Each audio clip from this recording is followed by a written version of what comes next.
Hello friends आज हम math में स्टैटिक्स यानी कि सांख्यिकी का प्रसरण का क्वेश्चन सोल्व करेंगे कि प्रसरण कैसे ज्ञात किया जाता है। फ्रेंड हमारे पास आंकड़े दिए हैं 6, 8, 10, 12, 14 और 16। हमें इनका प्रसरण ज्ञात करना है। तो देखिए फ्रेंड हम कैसे सोल्व करते हैं। प्रसरण का कभी भी क्वेश्चन आए तो आपको किस प्रकार से सोल्व करना है। फ्रेंड जब भी आपको प्रसरण का क्वेश्चन सोल्व करना हो तो उससे पहले आपको माध्य ज्ञात करना पड़ेगा। माध्य ज्ञात करना जरूरी है, तभी हमारा प्रसरण का सवाल सोल्व होगा।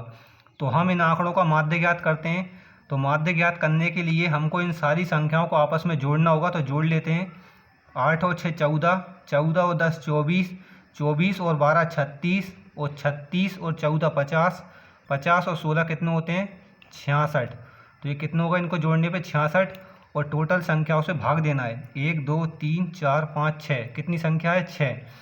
इन 6 संख्याओं से भाग देता हूँ तो मेरा जो माध्य आएगा निकल कर, मेरा माध्य आ जाएगा 11। कैसे?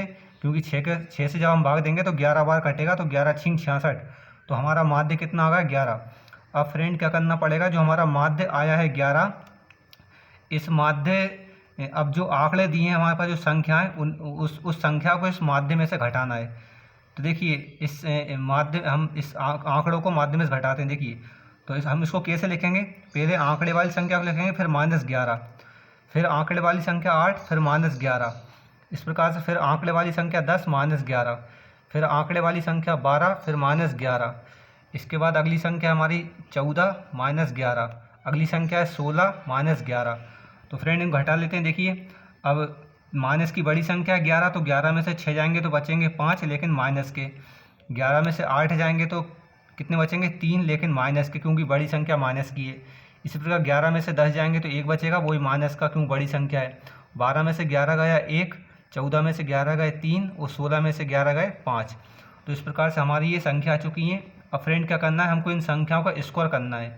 अब हम इन संख्या को स्क्वायर करते हैं। देखिए तो 5 का स्क्वायर हो जाएगा हमारा 25, 3 का स्क्वायर हो जाएगा 9, 1 का स्क्वायर 1, फिर 1 का स्क्वायर 1 और 3 का स्क्वायर यानी कि 3 का वर्ग 9 और 5 का वर्ग हमारा क्या हो जाएगा 25 हो जाएगा।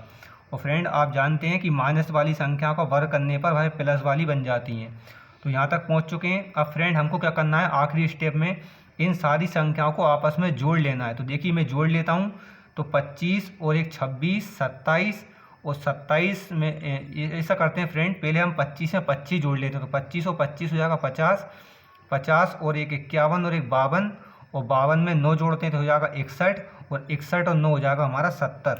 तो फ्रेंड हमने इन संख्याओं को आपस में जोड़ लिया जो कि 70 आ गई हैं। मतलब इनको जोड़ने पर आई है संख्या 70 और टोटल संख्या हमारी कितनी है 1 2 3 4 5 6। हम इसमें 6 संख्या जो संख्या 6 आएंगे इससे भाग देते हैं तो हमारा अब निकल जाएगा प्रसरण। तो देखिए मैं 6 से भाग देता हूँ तो 6 एकम 6, ये 7 था 1 बचा और 6 से कटेगा 10 में एक बार भाग जाएगा 6 एकम 6।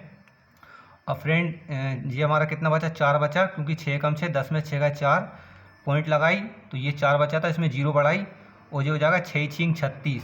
तो फ्रेंड हमारा जो प्रसरण है, हमारा जो प्रसरण आया है वह आया है 11.6 यानी कि 11.6 हमारे प्रसरण इस सवाल का क्वेश्चन का आंसर है। Thanks for watching.